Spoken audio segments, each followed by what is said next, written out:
کیا یہ موقع صحیح ہے ان کے جانے کا یا نہیں، یہ ہمیں وقت ہی بتائے گا. لیکن میری رائے کے مطابق یہ it is not the most opportune time to visit Russia at this point in time, especially جب رشیا ایک ایسے کانفلکٹ میں انگیج ہے جس میں اس کی ساری توجہ اور اس کے سارے ریسورسز ایک سائٹ پہ مرکوز ہوں. اور اس دورے کو آپ نے کمپیریزن میں دیکھنا ہوگا جو پریزیڈنٹ پوٹن کا 6 دسمبر سن 2021 کا دورہ بھارت تھا. اس کے اندر انہوں نے 28 MOU سائن کیے ان ڈفرینٹ فیلڈز، جس میں سائنس اینڈ ٹیکنالوجی سے لے کر ایجوکیشن، میڈیسن، انرجی، ان سب میں انہوں نے MOU سائن کیے. اور ایک بار پھر سے دنیا کو یہ باور کرایا کہ ہندوستان ان کا most privilege and strategic partner ہے. ہندوستان کے ساتھ ان کی دوستی اور پارٹنرشپ جو ہے وہ ابھی بھی گھٹی نہیں ہے، وہ اسی طرح برقرار ہے. بلکہ ہندوستان البتہ ایک اسٹریٹجک اٹانومی، جس طرح انہوں نے 70s میں اور 60s میں نان الائنمنٹ موومنٹ کو انہوں نے انگیج رکھا، سبجیکٹ کیا اس پالیسی کے اوپر، اس وقت وہ اسٹریٹجک اٹانومی کی طرف جا رہا ہے، جس میں وہ ساری کی ساری جو عالمی طاقتیں اور قوتیں ہیں ان کے ساتھ برابری کی بنیاد پہ وہ ایک ریلیشن شپ لے کر چلے گا. However, جو ہمارے وزیر اعظم کا جو دورہ ہے وہ بھی کافی اہمیت کا حامل ہے. جس طرح آپ نے صحیح ذکر کیا کہ اس کی ایک پولیٹیکل، اسٹریٹجک اور سمبولک سگنیفیکنس بہت زیادہ ہوگی. اور امکان بھی ہے کہ ہمارے وزیر اعظم جب پریزیڈنٹ پوٹن سے وہاں پہ ملیں گے تو متعدد فیلڈز کے اندر وہاں پہ بھی معاہدے ہوں گے، جس کے اندر پاکستان اسٹریم گیس پائپ لائن کا جو انرجی پروجیکٹ ہے اس کے اوپر دستخط کا امکان ہے. ہماری سول ایویشن اتھارٹی اور رشین ایئر اتھارٹی کے بیچ میں بھی معاہدوں کا امکان ہے. اس کے علاوہ ڈفرینٹ جو ایجوکیشن انسٹیٹیوٹس ہیں اس میں exchange of students, joint research اور نالج کوریڈور کے اوپر کافی زیادہ معاہدوں کے اوپر دستخط کا امکان ہے. اور Russia Pakistan international road transit کے اوپر بھی معاہدوں کا امکان ہے اس دورے کے دوران. تو اگر یہ مٹیریلائز ہوتے ہیں یہ جتنے بھی معاہدے جن کا میں نے ابھی ذکر کیا، تو ہماری جو بائیلیٹرل ریلیشن شپ ہے رشیا کے ساتھ وہ بالکل مستحکم ہوگی اور it will further go towards building of a more stronger strategic partnership between the two countries. صحیح. یہ جو پاکستان اور روس کے تعلقات ہیں تو 90 کی دہائی میں ہی انہوں نے ایک دوسرے سے بات کرنا شروع کر دیتی تھی، لیکن ظاہر ہے کہ اس وقت یہ کام نہیں ہو سکا تھا. بالکل. اور 2001 کے بعد 9/11 کے بعد جو واقعات ہوئے اور جس میں ہم دیکھتے ہیں کہ امریکہ کا بھارت کی طرف جھکاؤ زیادہ ہوا، اس کے نتیجے میں بھی ظاہر ہے پاکستان کے پاس سوچنے کو بہت کچھ ہوا کہ پاکستان بھی اپنے جو اسٹریٹجک الائز ہیں ان کی طرف زیادہ جائے اور زیادہ اپنا سفارتی آپشنز استعمال کرے. ڈاکٹر صاحبہ جی بالکل آپ نے ٹھیک کہا ہے. 2011 کے بعد جی پاکستان اور رشین جو ریپروچمنٹ ہے وہ زیادہ بڑھی ہے. بالکل. اور اس کے بعد جو پاکستان کا گریجولی انوالومنٹ SCO میں بڑی ہے as observer to permanent seat, اس میں کافی زیادہ یاد ہے کہ 2011 میں اسامہ بن لادن کا آپریشن بھی ہوا تھا. اب جو رشینز کا جو موسٹ امپورٹنٹ ہمارا جو ایلیمنٹ رہا ہے اسٹریٹجک سائٹ پہ وہ ٹیررزم ہے، اور اس میں پاکستان کا رول بہت امپورٹنٹ ہے کاؤنٹر ٹیررزم میں، SCO کے حوالے سے بھی اور انڈیپینڈنٹلی بھی. اسپیسیفکلی جو افغانستان میں ISIS کا وجود ہے اور اس کی سینٹرل ایشیا میں آؤٹ ریچ ہے اور اس کے ساتھ ساتھ اور ایکسٹریمسٹ کی، تو رشیا اور سارا یہ خطہ ڈرتا ہے کہ یہ ادھر سے اگر انسٹیبلٹی رہے گی تو آگے کیا ہوگا. اس کی وجہ سے ماسکو نے اور چائنا نے بہت ٹرائی لیٹرل ڈائیلاگس کیے جس میں طالبان اور دوسری پارٹیز کو انگیج کیا گیا اور پاکستان بھی اس میں انوالو تھا. اب دوبارہ وہی پوائنٹ ہے کہ وہ افغانستان سے انگیجڈ ہیں، ریکگنیشن ابھی نہیں کی، وہ they just holding it but very much engaged, اور ہیومینیٹیرین کنسرنس پہ بہت زیادہ ان کا ہے. اب اس کو اگر پاکستان کی جو موسٹ امپورٹنٹ آئی تھنک جو اس میں ایلیمنٹ ہے رشیا اور اس ایکویشن میں، وہ پاکستان کا جو نیبرہڈ ہے، اس میں افغانستان کی اسٹیبلٹی ایٹ سٹیک ہے. نمبر 2 جیسے ابھی ڈسکس ہوا ہے اکنامک وائبرنس. پاکستان رشیا کا جو ٹریڈ ہے آف گیس انٹو یورپ اور ادر کافی حد تک کم ہوا ہے. جو مارکیٹ جو پاکستان کا حصہ ہے یہاں پہ انویسٹمنٹ ہے، جو کہ اگر آپ جیسے ابھی بات کی اسٹریم کی، اس میں یہ ہے کہ کراچی کے ٹرمینل سے لے کے ڈاؤن انٹو پنجاب. تو Russia has already help Pakistan in setting up OGDC، similarly Pakistan steel mills. تو یہ صرف ہمارے لیے ون ون نہیں ہے، ان کے لیے بھی بہت ون ون سچویشن ہے.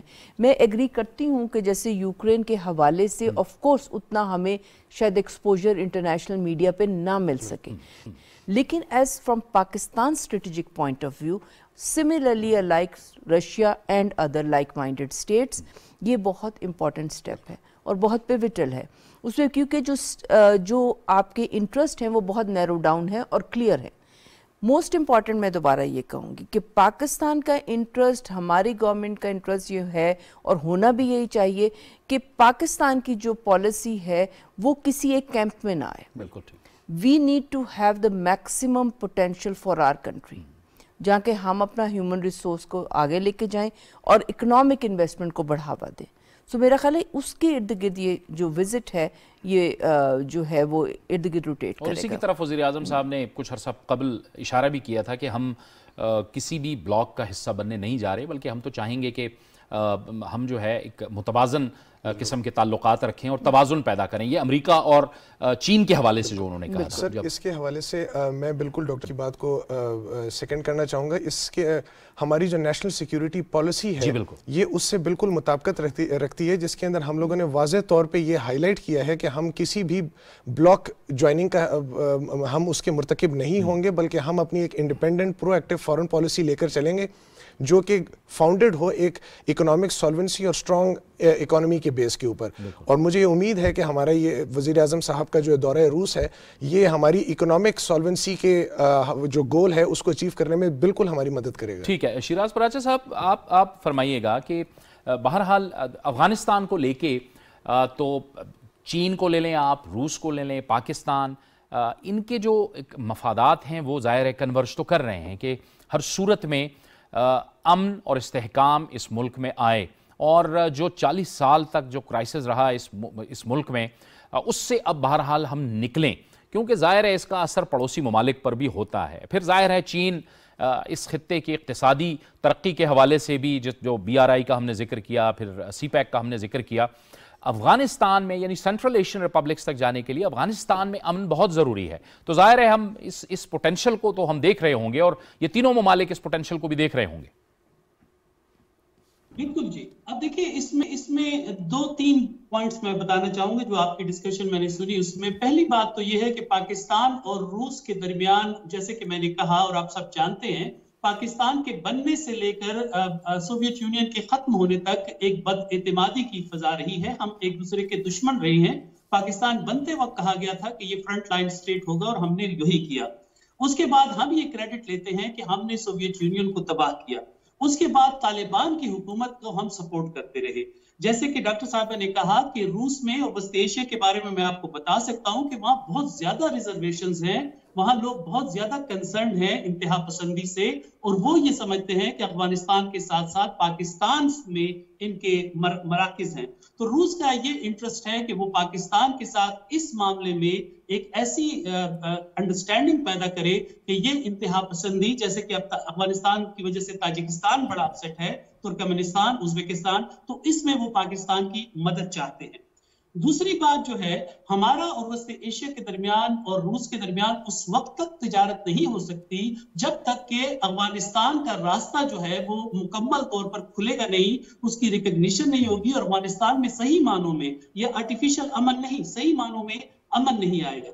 تیسری بات جس پر میں آپ لوگوں کو یہ دعوت دیتا ہوں غور کرنے کی، وہ یہ ہے کہ آنے والے چند دنوں، ہفتوں یا مہینوں میں روس اور مغرب کے درمیان یہ جب ٹینشن بڑھے گی تو امریکہ صاف صاف کہہ چکا ہے اور نیٹو صاف صاف کہہ چکے ہیں کہ وہ روس کے خلاف ایسی پابندیاں عائد کر رہے ہیں جس کی ماضی میں کوئی مثال نہیں ملتی. اور ان پابندیوں کے نتیجے میں نہ صرف روس کے ساتھ کوئی تجارت نہیں کر سکے گا، روس کے ساتھ آپ بزنس نہیں کر سکیں گے، روس کے ساتھ آپ ایکسچینجز نہیں کر سکیں گے، اور روس کو انٹرنیشنل فائنینسنگ سسٹم سوئفٹ سے الگ کیے جانے کی دھمکی دی جا رہی ہے. اب پیوٹن صاحب اس کے آگے، اس دباؤ کے آگے ابھی تک تو نہیں جھکے. چین ان کے ساتھ کھڑا ہے. یہ پابندیاں لگتی ہیں تو اس سے جو ڈسرپشن آئے گی، مجھے لگتا ہے کہ خدا نہ خواستہ اگر ایسا ہوا تو ہمارے یہ جو ڈریم ہم دیکھ رہے ہیں اور یہ جو پلان ہم بنا رہے ہیں وزیر اعظم کہ اس میں جو MOU سائن کر رہے ہیں، کیا ان پر عمل درآمد ہو پائے گا؟ اور جب اگر روس پر پابندیاں لگیں گی تو پھر پاکستان کا SCO میں کیا کردار ہوگا، اور پھر پاکستان کا روس کے ساتھ ہم جو ریلیشن شپ بلڈ اپ کرنا چاہ رہے ہیں وہ پھر ہمیں کہا جائے گا کہ یا ادھر ہو اور یا ادھر ہو. ہاں، یہ تیمور صاحب، یہ جب شیراز پراچا صاحب یہ بات کر رہے تھے تو میرا فوراً دھیان چلا گیا کہ ہم تو گندم بھی بہت بڑی تعداد میں یوکرین سے منگوا رہے ہیں، اس کے بڑے ظاہر اقتصادی بھی بڑے اثرات ہونے ہیں، پھر روس سے بھی کچھ نہ کچھ تجارت ہے، کچھ نہ کچھ سامان آ رہا ہے.